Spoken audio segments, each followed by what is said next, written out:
Soy el profesor Jorge Achón. Estamos en la unidad 6, Pandeo. Esta es la clase 23 de 28. Los temas que vamos a desarrollar están listados aquí. Vamos a hacer un breve repaso de la bibliografía. Vamos a dar algunas referencias de conceptos donde vamos a sugerir que se vuelva a revisar previamente para estar preparados y sobre todo para profundizar en algunos de los temas que vamos a mostrar aquí. Posteriormente, aquí están listados los temas que vamos a ir revisando. En la siguiente clase vamos a desarrollar problemas. Entonces, siguiendo con la bibliografía, la recomendada está aquí indicada. Como siempre, damos de referencia el Popov, que en su capítulo 16 se puede encontrar esta información que está aquí indicada, pero también se puede encontrar en nuestros libros de referencia como el Ortiz Berrocal. Se recomienda especialmente revisar el capítulo 20 en todo lo que hace a la fórmula del módulo tangencial del curso superior de resistencia a materiales de los autores Shilly Smith.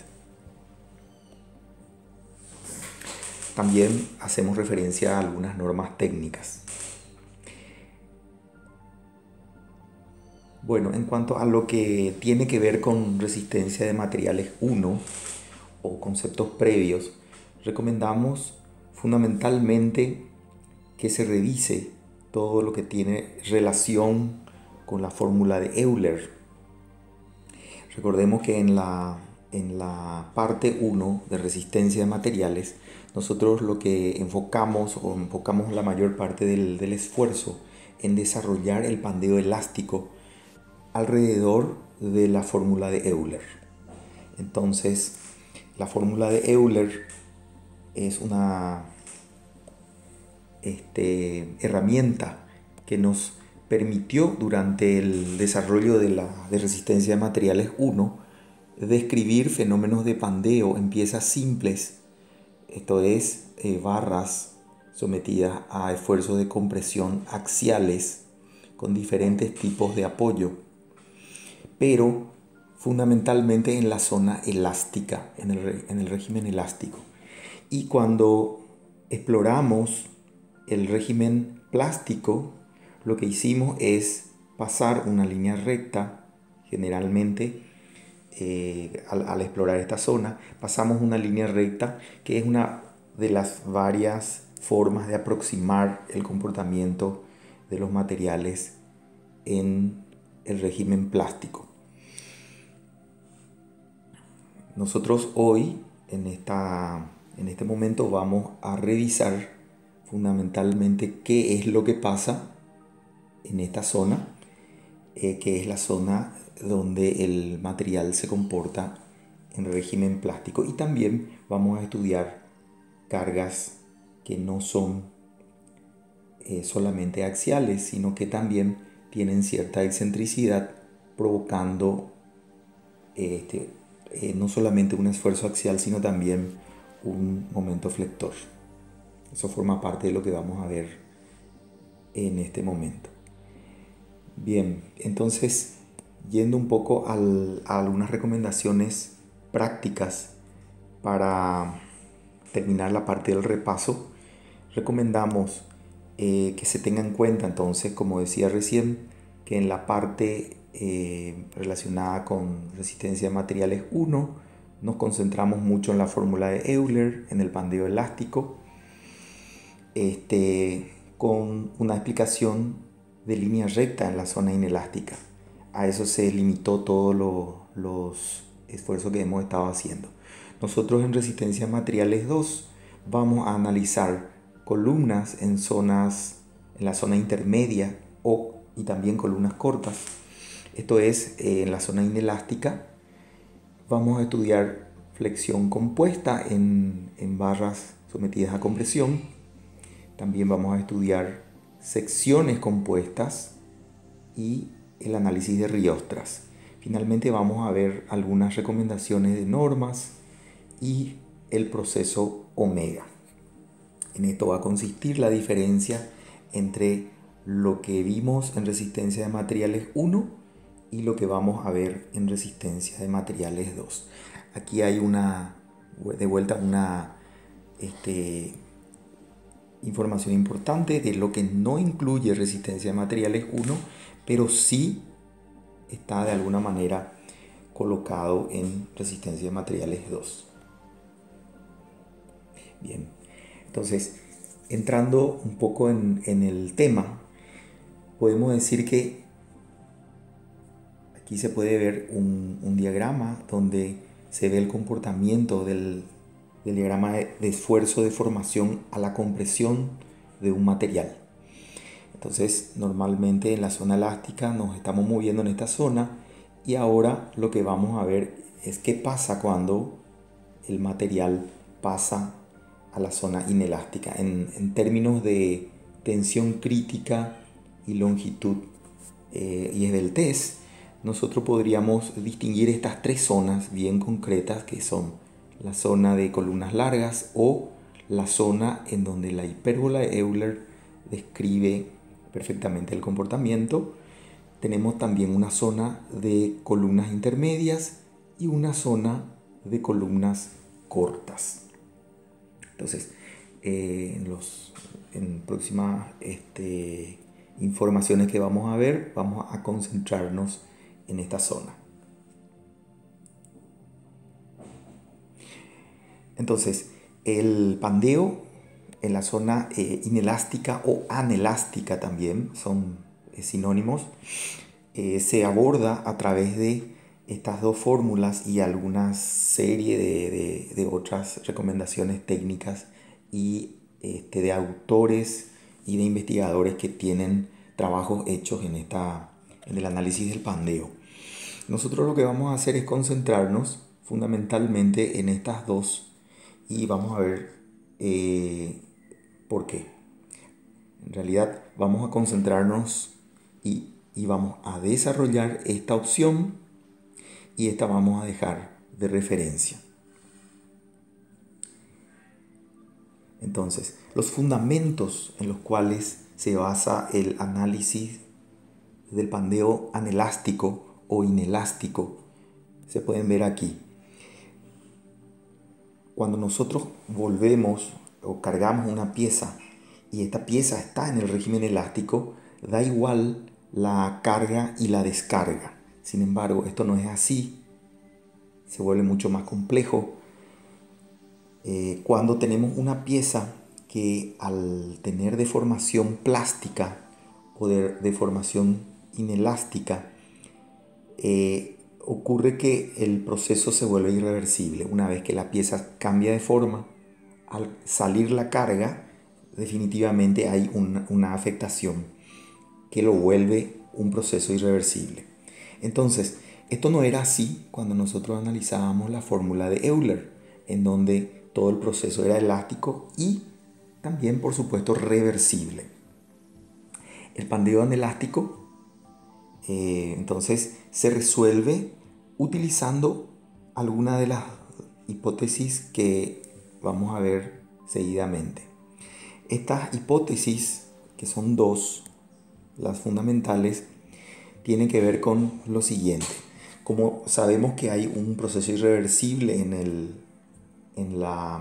el análisis anelástico, entonces la hipótesis 1 supone que la fuerza lateral perturbadora, recordemos que cuando analizamos Euler hacíamos lo mismo, simplemente que ahí el problema de la reversibilidad nos permitía despreocuparnos del orden en cuanto se aplicaba una fuerza, la fuerza normal y la fuerza lateral o perturbadora. Entonces, aquí en este caso tenemos que suponer, como hipótesis 1, que la fuerza lateral perturbadora, esto significa la fuerza que estoy aplicando al costado, esta es la pieza, estoy teniendo la pieza cargada según una fuerza normal N, entonces a la cual se llama carga axil,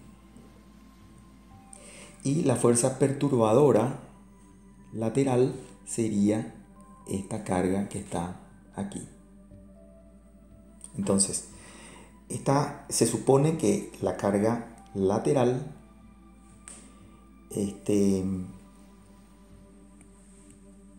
perturbadora y el último incremento de la carga axil, recordemos que vamos nosotros incrementando n desde 0 hasta el valor último, pero la hipótesis 1 lo que dice es que esta carga perturbadora se aplica en el último momento, cuando n está llegando a la zona de falla. Esto permite que todas las fibras de la sección transversal de la pieza aumenten, aumenten en su tensión, aunque no estén uniformemente distribuidas sobre ella. Vamos a ver ese proceso enseguida. A esta hipótesis, basada en esta hipótesis, está la teoría del módulo tangencial o de Engeser, que es aquí está indicado. La segunda hipótesis habla de que se supone que la carga axil, estamos en el mismo caso anterior, igual a la carga de pandeo que no se conoce, se aplican en primer término, o sea, desde el primer instante ya van aplicándose ambas, y luego una fuerza lateral pequeña desvía la columna de su posición rectilínea. Entonces, esto hace que la forma en que se va desarrollando el esfuerzo en la sección cambie ligeramente a la hipótesis realizada en la parte de la hipótesis 1, y a esta técnica se la llama, por eso, teoría del doble módulo tangencial. Vamos a ver enseguida cómo resulta esto. Aquí podemos ver lo que pasa con la fórmula del módulo tangencial o de Engeser.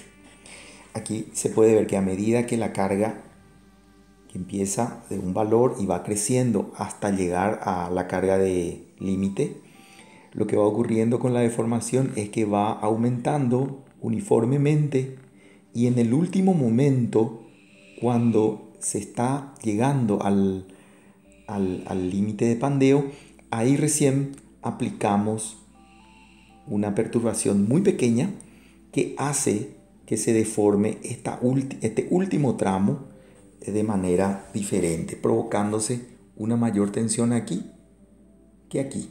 Fijarse que esto es mayor que esto. Esto nos permite construir una ecuación diferencial que está aquí indicada. Vamos a ver enseguida el proceso de solución. Y ese proceso de solución nos genera esta ecuación que está aquí, que no es otra cosa que una fórmula muy parecida a la ecuación de Euler, con la diferencia que este módulo, el módulo de Young, equivalente a un número constante en el caso de Euler, en este caso es la pendiente de la curva en la zona en donde se está dando la fluencia.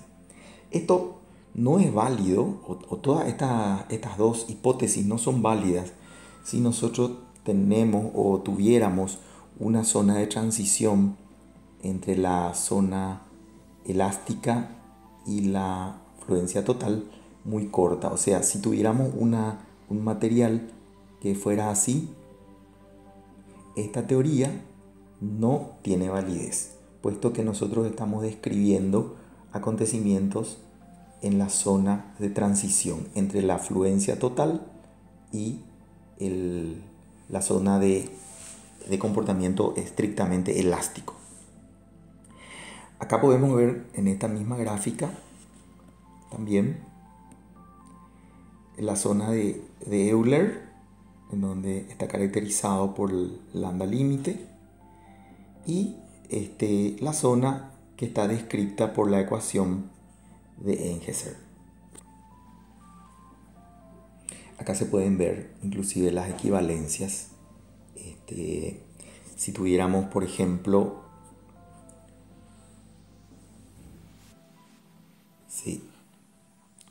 esta tensión de proporcionalidad coincide con este punto, y la tensión en el punto de análisis coincide justamente con el punto donde se está analizando también, correspondientemente a la curva. Bien. Acá tenemos más información, pero específicamente del acero dulce. Fijarse que esto que está aquí representa el comportamiento del módulo de Young, que es constante en esta zona, igual a 2,1 por 10 a la sexta. Y por otro lado tenemos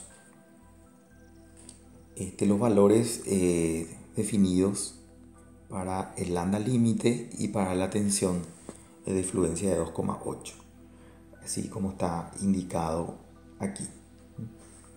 Esta sería la tensión de fluencia 2,8, y que coincide con el corte de la fórmula del módulo tangente con el eje sigma. Vamos a repetir de nuevo. Este punto que está aquí es la tensión de fluencia,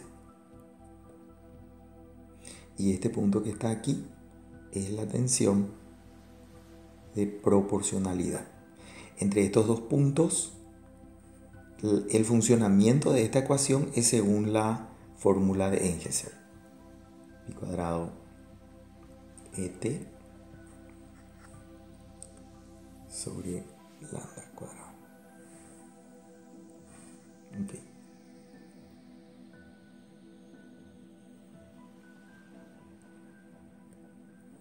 Bien, acá tenemos la misma curva, pero para otro material, el acero inoxidable.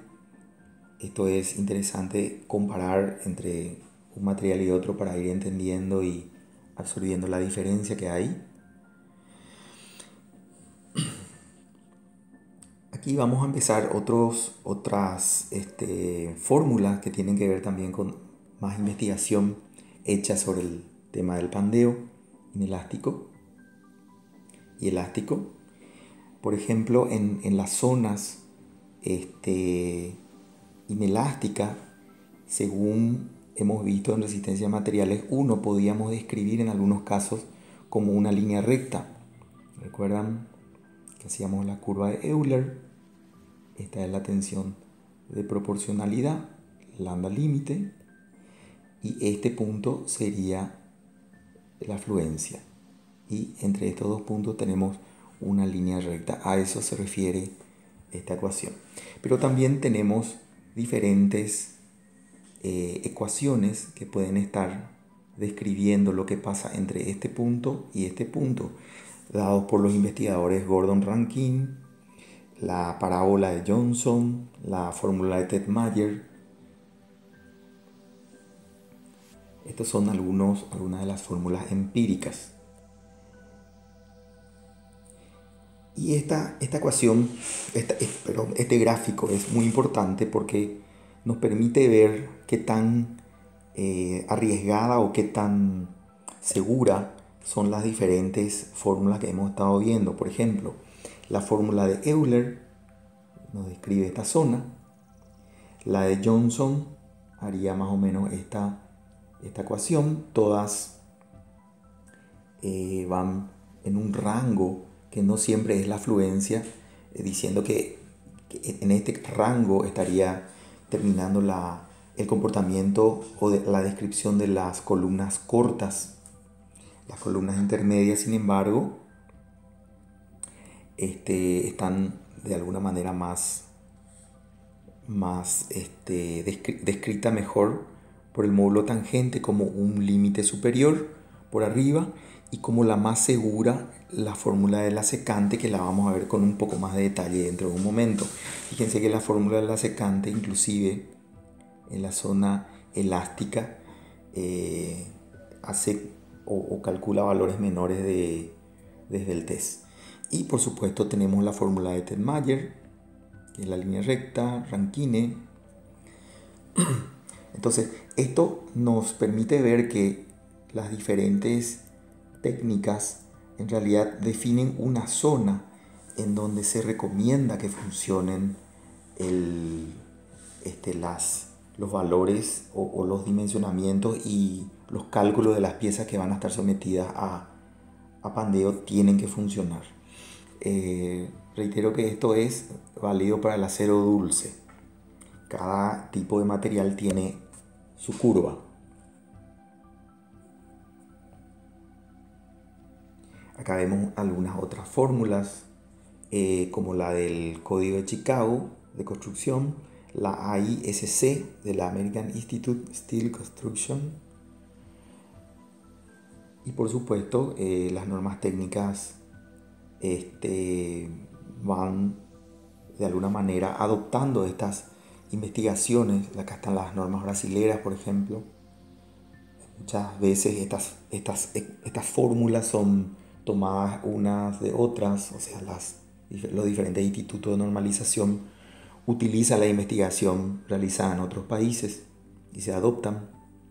Esto es muy importante hacerlo porque el ingeniero proyectista, al momento de hacer estimaciones en sus cálculos, necesita basar esas definiciones en cuanto a la calidad de funcionamiento de las estructuras, no solamente en un criterio basado en las cargas aplicadas, sino también tenemos que usar los criterios dados por las normas técnicas especializadas en cada tema. En el caso particular de las normas técnicas que hacen a la descripción del pandeo en la zona inelástica, acá tenemos una buena variedad de recomendaciones y que tendrían que verse conforme al material y conforme a la seguridad que se quiera aplicar, cuál de estas elegirá el ingeniero conforme al caso. En el caso de que algún estudiante quiera aplicar estas fórmulas que están aquí, se recomienda que recurra como referencia a estas fórmulas que están aquí, pero que por supuesto corrobore el valor final de las fórmulas en las normas técnicas correspondientes.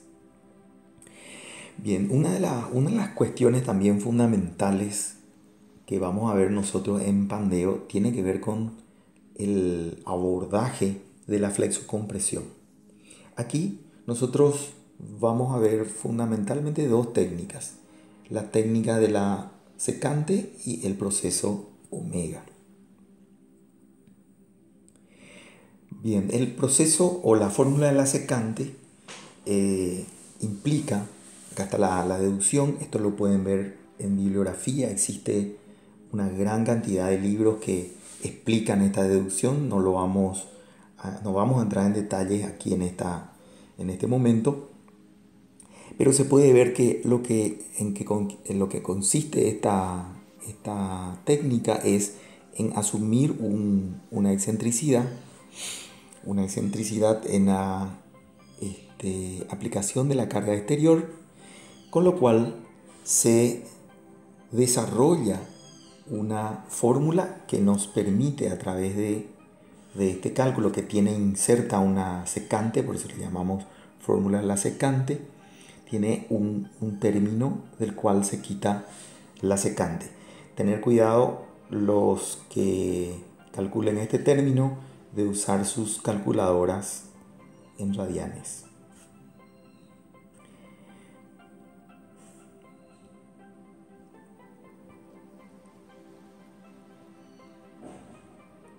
Entonces, como podemos ver acá, a medida que la excentricidad va cambiando, también la ecuación de la secante va dando diferentes valores. Recordemos, hace rato hemos visto que la fórmula de la secante, dentro de todas las diferentes o los diferentes criterios, es un criterio seguro, o sea, es un criterio donde castiga bastante el uso o la capacidad de responder el material a los efectos del pandeo.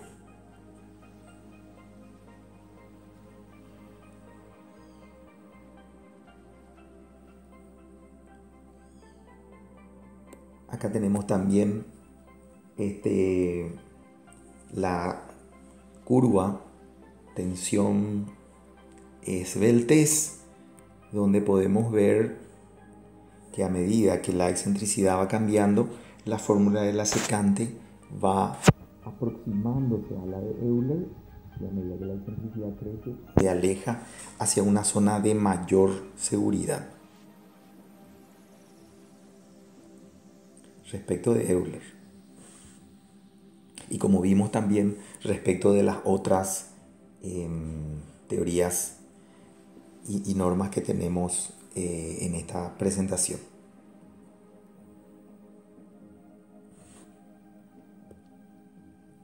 Bueno, aquí tenemos solamente para observar y para percibir la forma en que este criterio se aplica. Tenemos que, por ejemplo, la excentricidad equivalente aquí indicada nos está dando una aproximación que está bastante por debajo de la curva crítica de Euler. Ahora, esto no es lo único, hay varios criterios que se van dando según los investigadores y según las normas técnicas que se apliquen. Entonces, esta excentricidad equivalente, según la normativa, va también siendo diferente. La excentricidad aumenta con la longitud de la pieza y con la esbeltez, dado que es más peligroso cuando eso ocurre.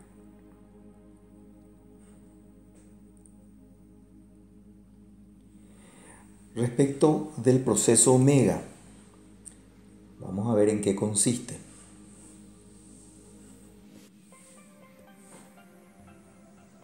El proceso omega se da a través de simplemente la definición del concepto de omega, que lo vamos a ver en un momento, y es utilizado tanto para el cálculo de columnas centradas o con cargas axiales, o también en cargas excéntricas o flexocompresión, como lo vamos a ver en un momento. ¿En qué consiste el método omega? Vamos a saltar directamente a la definición de omega. Omega se define como el cociente entre la tensión admisible a la compresión y la tensión admisible crítica. ¿Qué son cada una de estas? La tensión admisible a la compresión es la tensión de fluencia dividido un coeficiente de seguridad, donde este coeficiente de seguridad tiene que ser mayor que 1. Y la tensión crítica admisible no es otra cosa que la tensión dividido un coeficiente de seguridad, donde vuelve a ser este coeficiente de seguridad mayor que 1. Entonces, llevando estas definiciones a esta ecuación, se puede obtener el valor de omega, que como se puede ver es simplemente un indicador que se puede calcular con las informaciones que hemos estado recabando anteriormente.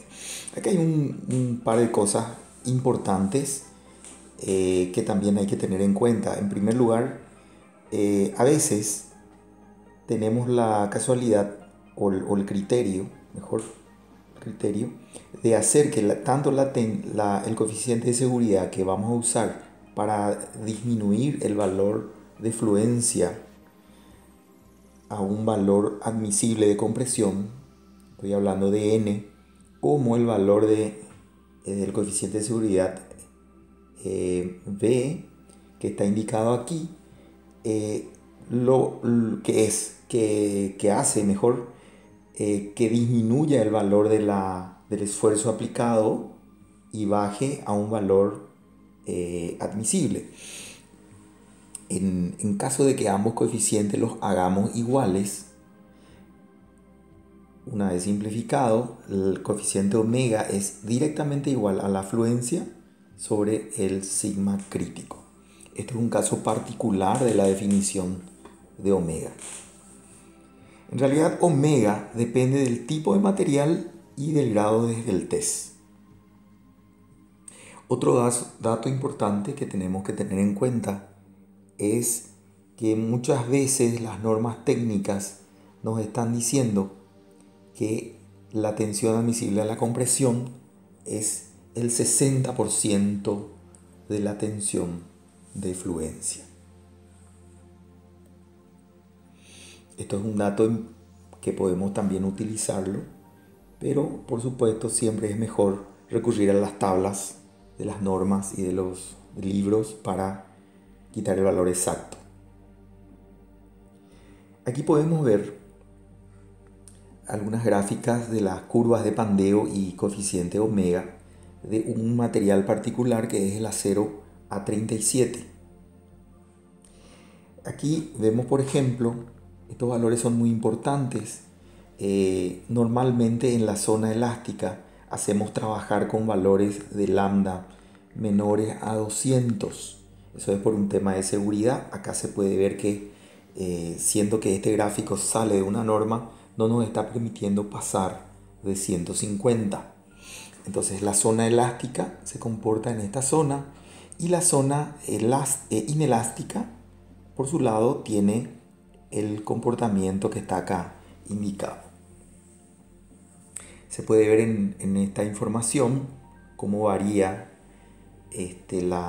los diferentes valores, y dentro de esto la variación de omega, que empieza con un valor de 1 cuando estamos en una compresión pura, o sea, una columna corta, omega vale 1, pero a medida que nosotros vamos aumentando la esbeltez, este valor omega se va haciendo cada vez mayor.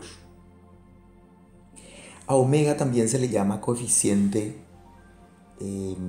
de mayoración por causa del pandeo. Fíjense que la tensión se hace igual finalmente después de despejar a n sobre a por un coeficiente omega, que es un número siempre mayor que 1. Fíjense, aquí está 3,8. Lo que hace es trasladar a través de un multiplicador, un número mayor que 1, el efecto del pandeo, haciendo que el efecto de la carga estática crezca, y se compara directamente con la tensión admisible a la compresión. O sea, el coeficiente omega, de alguna manera podríamos decir que convierte el problema del pandeo en un problema equivalente a compresión simple, a través de la aplicación de una mayoración a la carga correspondiente. Vamos a limpiar y vamos a ver un poquito mejor. Entonces, la carga multiplicado por omega es una carga mayorada, una carga axial mayorada, que al dividirla entre A se la compara. Esta tiene que ser menor o igual a la tensión admisible a la compresión, y de esto se puede obtener el valor de N. Y esto un poco es también otro de los usos que se le da al proceso omega. Acá tenemos otra fórmula, pero para la madera, un gráfico también, pero para la madera, donde podemos ver que en el caso de la madera, el coeficiente omega para los valores desde el test de 150 se hace realmente grande, bastante más peligroso, aun cuando empezó en 1 también por su lado. Acá tenemos las recomendaciones para la madera, por ejemplo, la zona inelástica o anelástica. Tenemos una línea recta, la de Tetmayer, y bueno, tenemos también las otras informaciones. Acá tenemos una tabla de omega para aceros tipo A33 y A37. donde se puede leer los valores de lambda y también qué corresponde a cada valor de lambda, qué omega corresponde a cada valor de lambda. Por ejemplo, 51, 52 y así sucesivamente.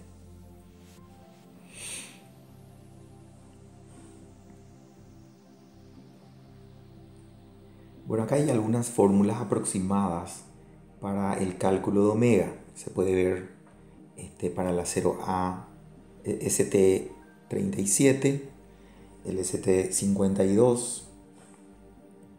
Estas son fórmulas aproximadas. Y también acá hay otra información, pero para la madera. Ok. Finalmente,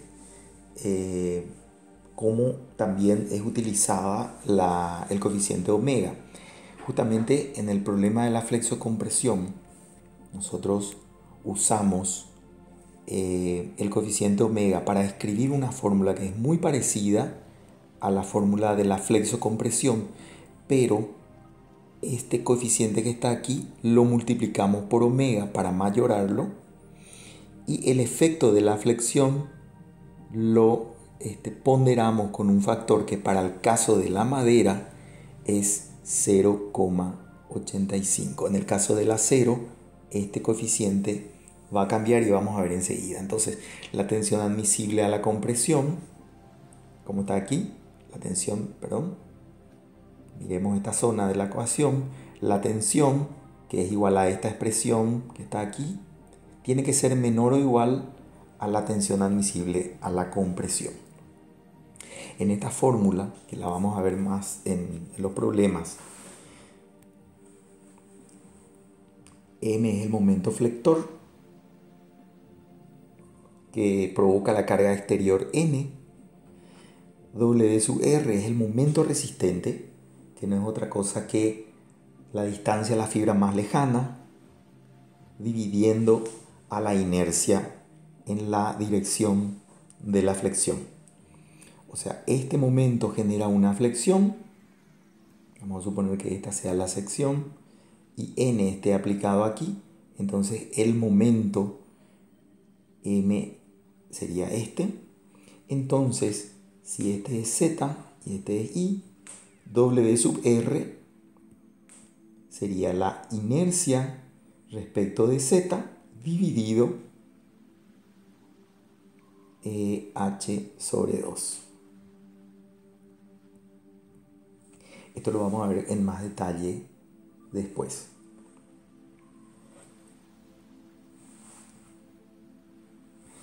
En el caso del acero, como decíamos recién, la fórmula se convierte en esta expresión y muy comúnmente utilizado también es directamente 0,9. Recordemos que con el caso de madera este 0,9 se convertía en 0,85. En el caso de la norma DIN 4114 hace que este coeficiente sea directamente 0,9. Y por supuesto esto vale cuando tenemos una sección con un borde comprimido. El ala como comprimido, y cuando el ala está como traccionado, sí, ahí tenemos directamente 0,9. Fíjense que la norma técnica tiene en consideración inclusive los signos, qué zona de esta pieza está comprimida y qué zona está traccionada. Obviamente dependerá de eso también el comportamiento mecánico del ala, del perfil correspondiente.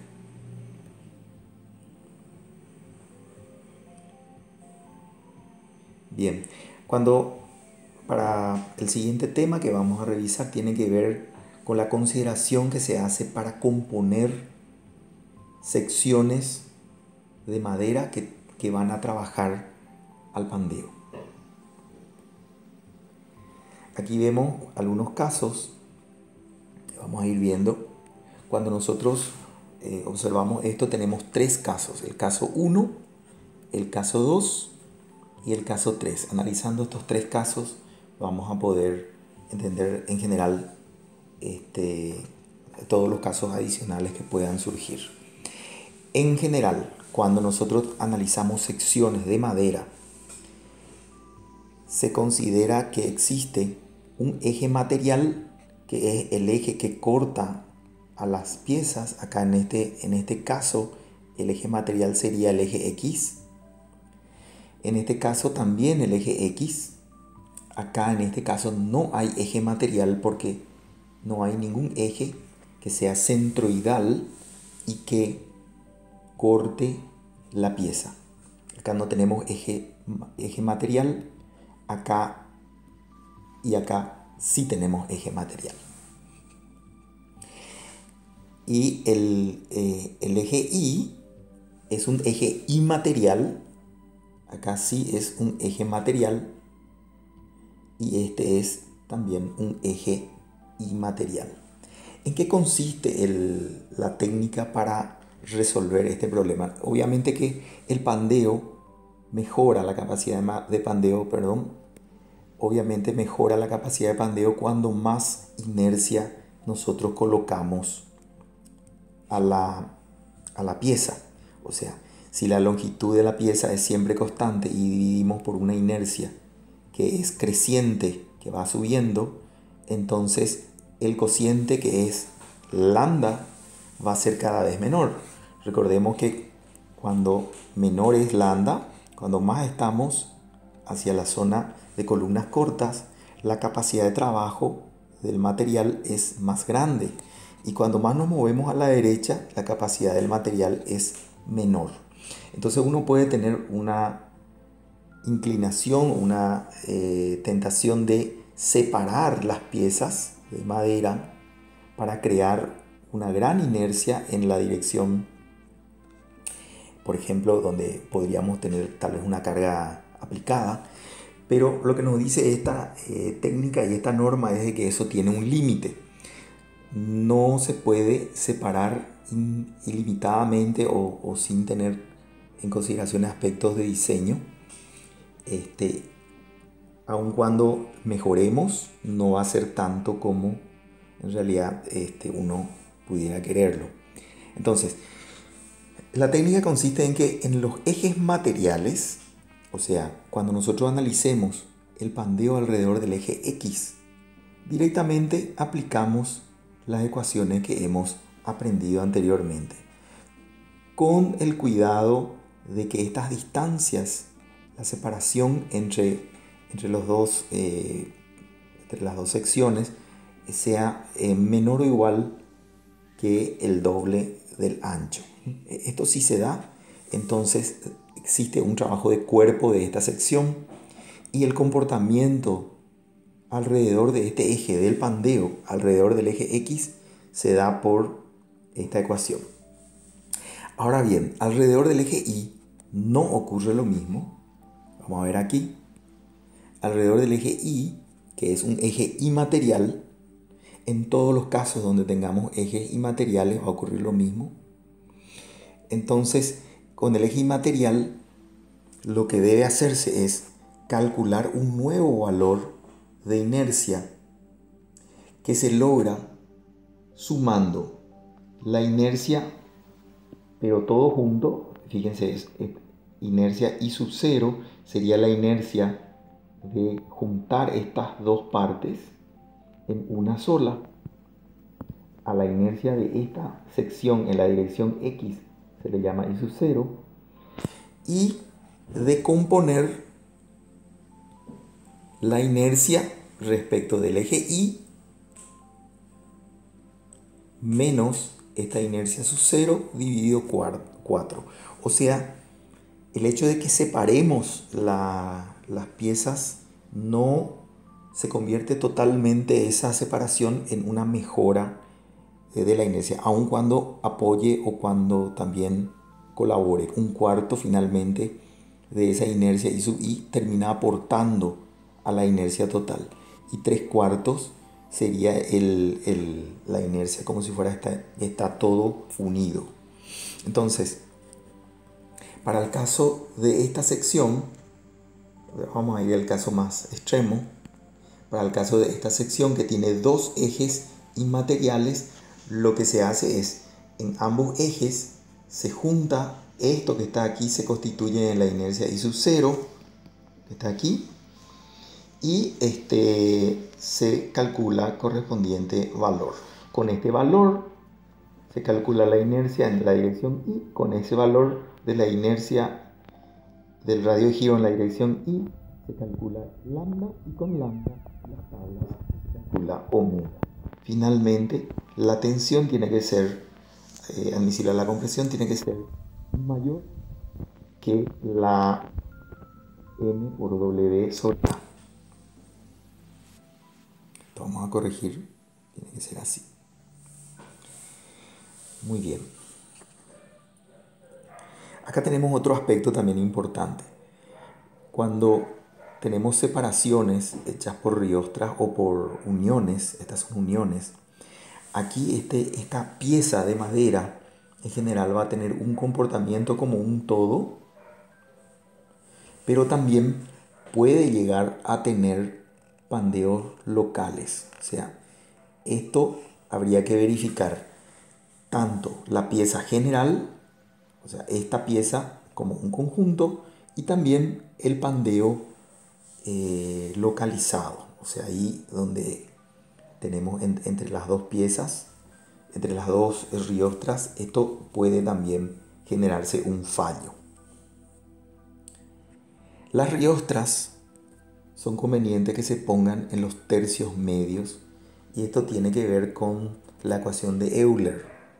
Entonces los esfuerzos cortantes son máximos en los tercios medios, entonces es ahí donde tenemos que colocar preferentemente las riostras.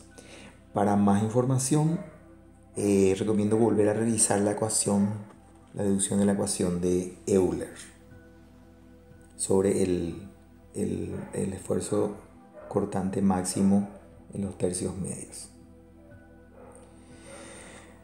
Bien.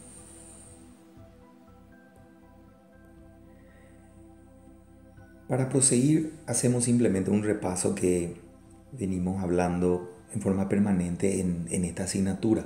Esta asignatura busca siempre resolver dos problemas principales. El primer problema es la verificación de tensiones, y el segundo problema es el dimensionamiento de las estructuras. En el caso del análisis de pandeo, la verificación de tensiones, igual en los casos que sean, uno dispone de toda la información, tanto de cargas, de propiedades, de dimensiones, y lo que uno tiene que buscar como incógnita es la tensión de trabajo en el punto más crítico. Normalmente los pasos son determinación de las inercias. En el caso de pandeo, se calcula el I mínimo. Ojo, que estamos buscando en la dirección donde el pandeo es crítico, y eso se da siempre en la dirección de la inercia del radio de giro más pequeño. Se calcula lambda dividiendo la longitud de pandeo sobre I. Recuerden que la longitud de pandeo depende de las condiciones de borde. Con lambda vamos a las tablas, obtenemos omega. Con omega mayoramos la carga, dividimos por A, y tenemos los valores de tensión que tienen que ser todos menores a la tensión admisible. En el caso de dimensionamiento, acá sí la cuestión es encontrar alguna o varias dimensiones de la estructura, de la cual conocemos las cargas, a veces conocemos los materiales, a veces tenemos que buscar el material más adecuado. Una vez que conocemos el material, conocemos las tensiones y algunas dimensiones, pero buscamos generalmente la sección.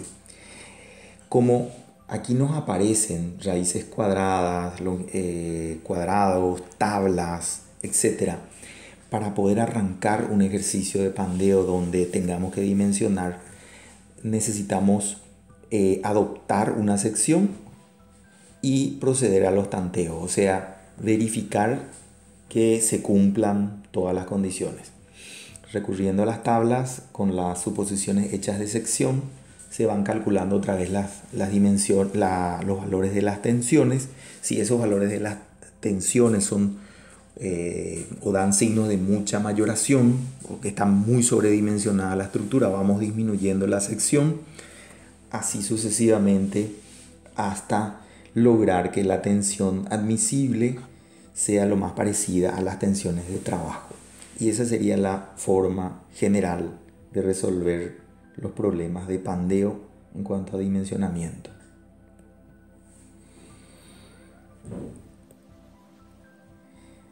Y bien, acá ven ustedes varias de las secciones más convenientes. Esto también lo vimos de esta misma forma en resistencia de materiales 1.